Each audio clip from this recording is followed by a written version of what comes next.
Do you suppose it's ethical even if you prove that he didn't commit a crime? I'm not much on Rear Window ethics. Rear Window wasn't just a movie about a man watching his neighbors. It was Hitchcock's masterclass in voyeuristic anxiety, a film that turned audiences into unwilling accomplices.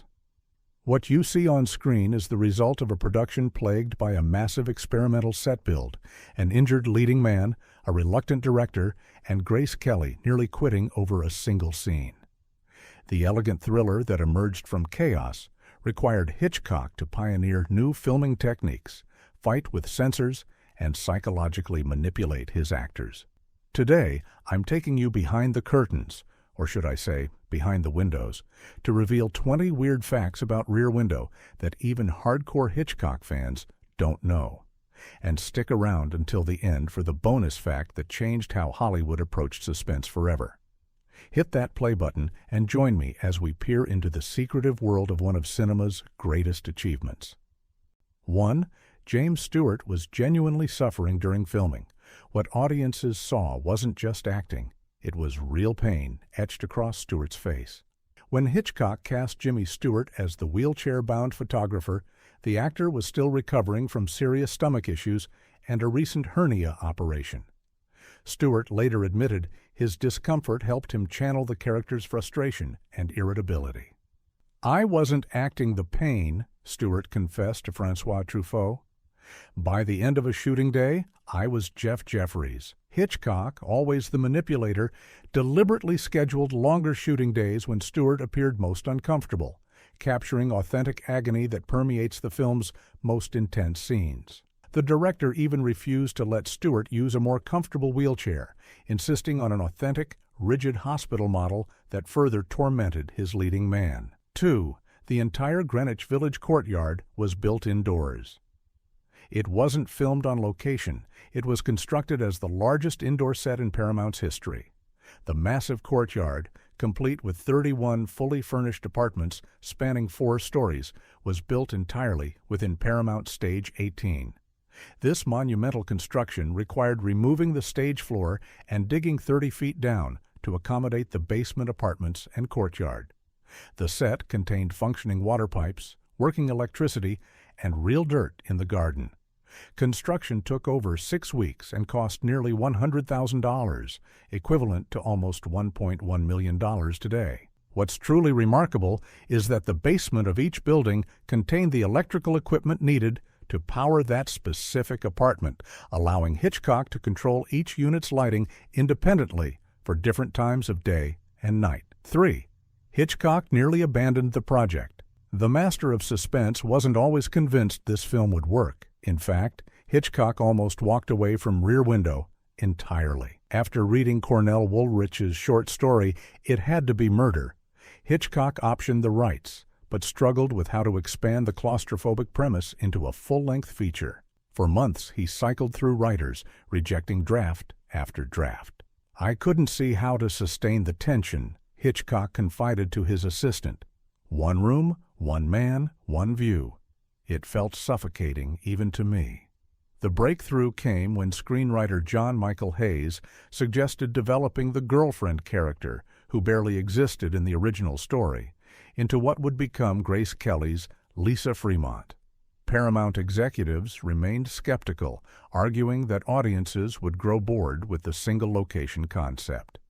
Hitchcock responded by creating an elaborate 40-page treatment complete with sketches to demonstrate his vision, ultimately convincing the studio only after threatening to take the project to rival Warner Brothers. 4. Raymond Burr underwent painful daily transformations. The actor playing the suspected murderer Lars Thorwald wasn't just wearing makeup. He was enduring physical pain.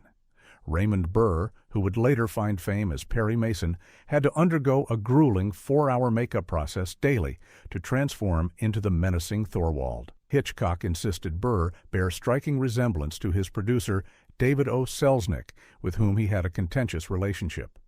This required Burr to wear painful contact lenses that limited his vision to just 30 minutes of comfortable use. The actor also wore uncomfortable padding, had his hair bleached daily, and endured facial prosthetics that caused skin irritation. What's more, Burr could only consume liquids through a straw during filming days.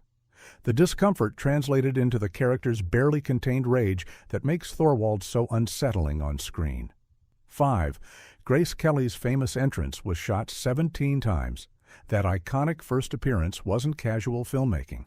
It was meticulously engineered to create cinema history. When Grace Kelly leans in to kiss the sleeping James Stewart, Hitchcock demanded perfection. What appears as a simple, elegant entrance actually required 17 complete takes over 2 full days of filming. Hitchcock was obsessed with the lighting on my face, Kelly recalled.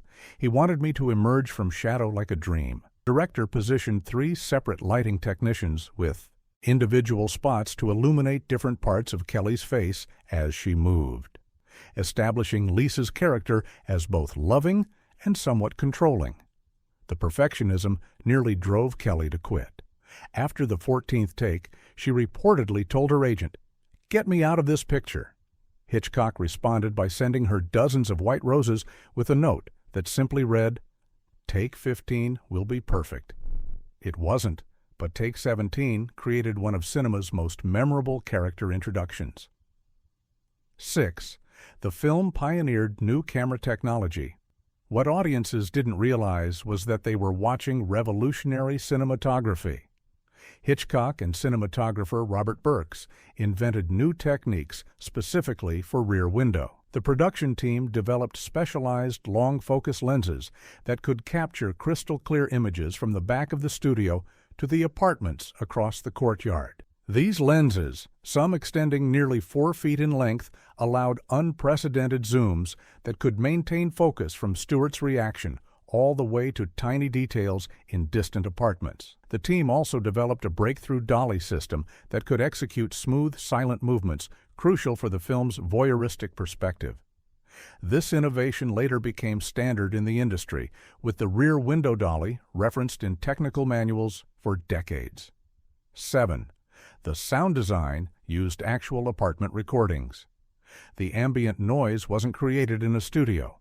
It was meticulously harvested from real life. Hitchcock was dissatisfied with the standard approach to background sounds, so he dispatched recording teams to apartment buildings throughout New York City. For 3 months, these technicians secretly recorded the ambient sounds of real apartment life: arguments, piano practice, babies crying, and couples making love. Sound designer Hal Pereira then created a complex 12-track mixing system that allowed different apartment sounds to rise and fall naturally throughout scenes.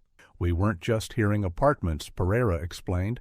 "We were hearing the private lives inside them." What makes this even more remarkable is that Hitchcock insisted on recording many sounds at specific times of day to capture authentic acoustic qualities. Morning sounds were recorded in actual mornings, night sounds at night, creating subtle differences in echo and ambient quality that subconsciously register with viewers. 8. Hitchcock fought brutal battles with censors. The master of suspense wasn't just making a thriller. He was pushing the boundaries of what could appear on screen. The Production Code Administration, Hollywood's self-censorship body, initially rejected the screenplay on 14 separate points, most centering on the film's sexual content and implied violence. Miss Torso, the dancing neighbor who entertains multiple men, originally had more explicit scenes that were cut entirely. Lisa's overnight stay in Jeff's apartment was particularly problematic for censors who insisted that some evidence of separate sleeping arrangements be shown, which is why the film includes a brief shot of Kelly sleeping on the couch rather than sharing Jeff's bed. Hitchcock fought back by creating a deliberate diversion. He added several highly objectionable scenes to the script that he never intended to film, including a more graphic murder sequence, knowing censors would demand their removal. 9. The composer created a revolutionary method scoring technique. The film's music wasn't just background accompaniment, it was an innovative experiment in narrative sound. Composer Franz Waxman pioneered what he called method scoring for Rear Window, creating music that existed exclusively within the world of the film rather than as conventional soundtrack. Every musical note heard comes from sources visible in the movie: the composer's piano, the record player, radios from various apartments. "I wanted the audience to hear only what Jeff could hear," Waxman explained. This approach created an unprecedented level of immersion that heightened the film's claustrophobic atmosphere. Miss Lonely Heart's sad waltzes, the newlyweds' romantic melodies, and the songwriter's evolving composition, Lisa, which gradually transforms from scattered notes to a complete song as the plot progresses, all provide psychological dimensions to characters who barely speak. 10. Grace Kelly's wardrobe conceals hidden messages. The stunning costumes weren't just fashion statements, they were psychological foreshadowing. Each of Grace Kelly's outfits was meticulously designed by Edith Head to telegraph subtle plot developments. Her initial black and white dress represents her stark difference from Stewart's world. The mint green suit symbolizes money and Jeff's perception of her as out of his league. Famous negligee scene contains the film's most brilliant costume metaphor, Head revealed years later. The nightgown appears proper and buttoned up from the front, but is completely open in the back, representing how Lisa presents herself publicly versus her true adventurous nature that Jeff fails to see. Go ahead and like and subscribe, because I'm about to reveal how Kelly's final outfit, simple jeans and a men's shirt, contains a hidden tribute to a famous photographer that most viewers have missed for 70 years, plus the shocking salary dispute that almost recast her role entirely. 11. James Stewart suffered permanent hearing damage. The veteran actor wasn't just playing a wounded man, he was becoming one.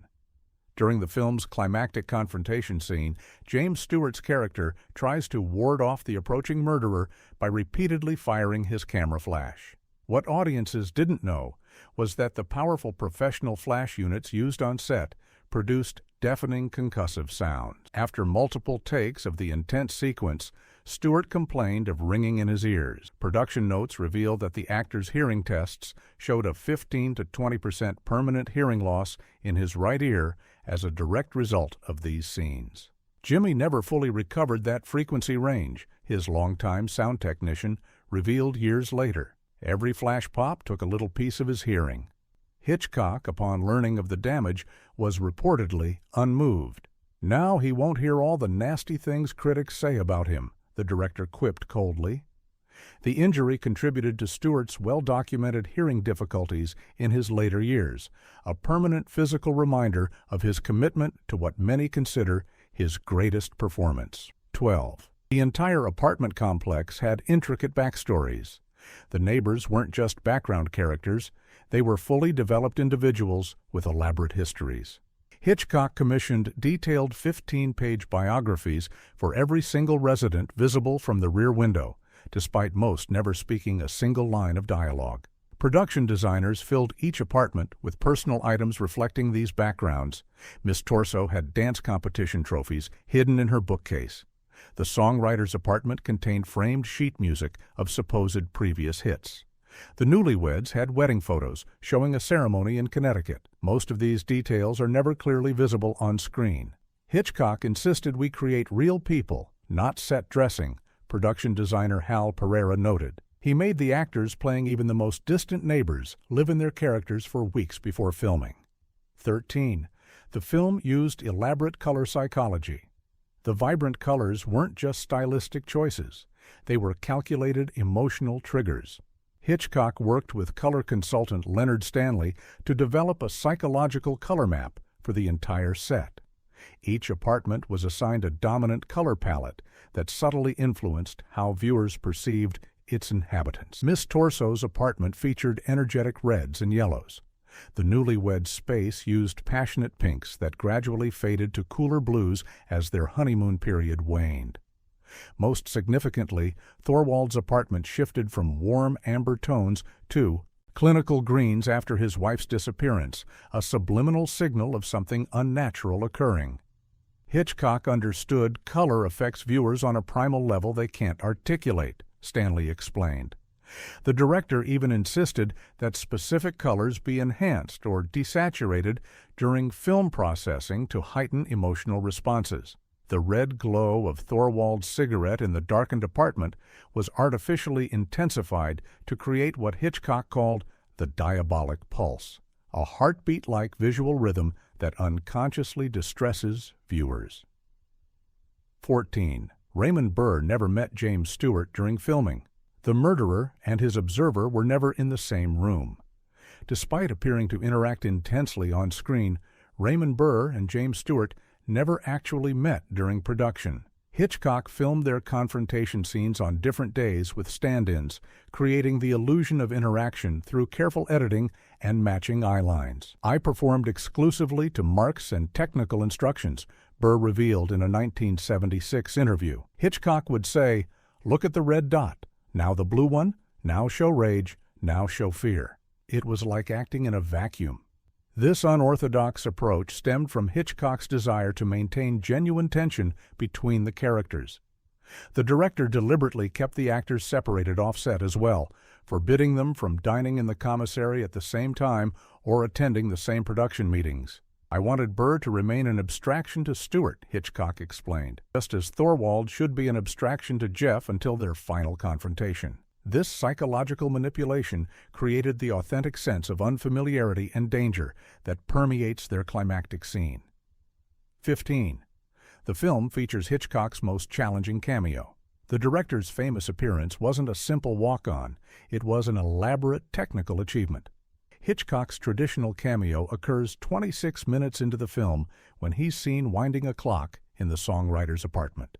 But this seemingly simple shot required extraordinary coordination. The director actually filmed his cameo 6 months before principal photography began, as the apartment set was still being constructed around him. The footage was later seamlessly integrated into the main film through a complex process involving rear projection and matte painting. Hitch made it difficult on purpose, camera operator Leonard South recalled. He could have simply walked through any apartment, but he wanted his appearance to be a technical challenge, his way of personally touching every aspect of production. Adding to the complexity, Hitchcock deliberately dressed identically to the songwriter character to create momentary confusion for attentive viewers, a visual joke suggesting he might actually be the unseen neighbor before the real character appears minutes later. 16. Grace Kelly performed her own dangerous stunt. The elegant actress wasn't just playing brave. She was genuinely risking injury. In the film's most suspenseful sequence, Lisa climbs through Thorwald's window to search for evidence. What audiences didn't know was that Kelly adamantly refused a stunt double for this crucial scene, despite significant danger. The window ledge stood nearly 40 feet above the soundstage floor, with only a thin safety net that would likely not have prevented serious injury in a fall. Grace insisted on authenticity, assistant director Herbert Coleman recalled. She climbed out on that narrow ledge take after take, while Hitchcock gleefully called for different angles. Kelly later revealed that she suffered a genuine panic attack during one take, the very footage Hitchcock used in the final cut.